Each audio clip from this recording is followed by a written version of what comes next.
Okay, so we're in the kitchen with the washing machine going on in the background. I think, practice I did yesterday, it sort of paid off overnight. The second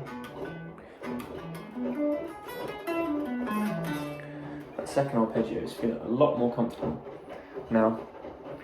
For those of you who are interested, the first one is an A minor. Then the second one, I was trying to work out what it was, because you start on this B, but then you have this note there, which is the 6 of B. That doesn't really make sense. And it turns out it's a E7. You're just starting on the 5th, which is the B. So you go the 5th, and then that's your minor 7. And it'll flatten 7, which makes it a dominant 7, the whole thing.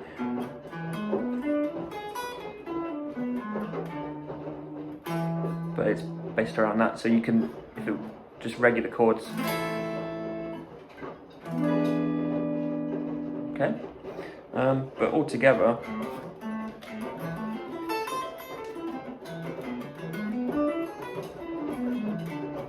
it's feeling a lot nicer than it was yesterday. I haven't even fired up the metronome yet.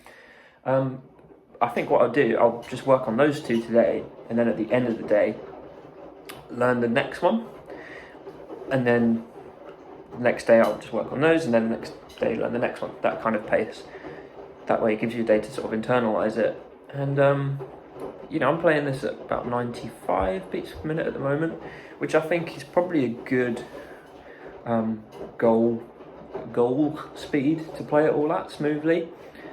And then I can say I've learnt it and just work on it as and when I want to.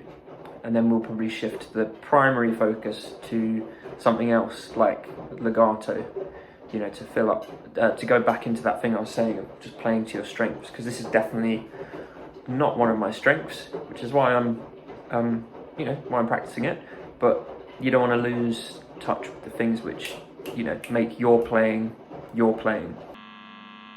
Okay, this is the amp we're going through. Absolute beast. What a freaking setup, bro. We've got the Google metronome, Starbucks coffee mug, big old puzzle, houseplant, laundry. Pretty sure this is how Beethoven practiced. Also this morning I heard the new Marcus King track. It's pretty good. Got a sort of Rolling Stones, Mel Haggard type vibe. Definitely someone I need to listen to more, but I love everything that I hear from him.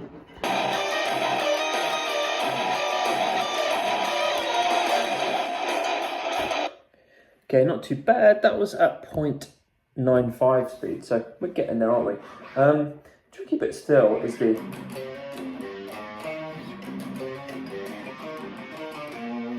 Doing that at speed is tricky, because there's definitely, it's not all palm muted, there's some clear ringing strings in there.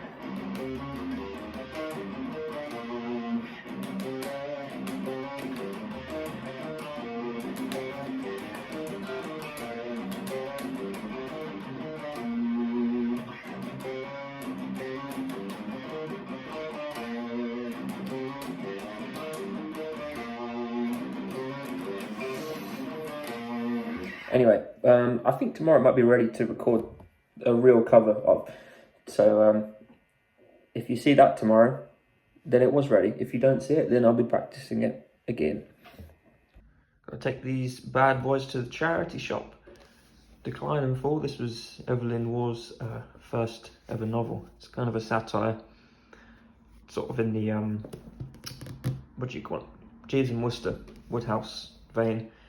Funny enough, there's a review from The Guardian when this came out in the 20s, comparing him to Woodhouse, saying, oh, it doesn't quite match the wit, which I would definitely agree for this novel, but it's crazy to think that it wouldn't be for another 20 or so years that he would write Brideshead Revisited, that he was best known for.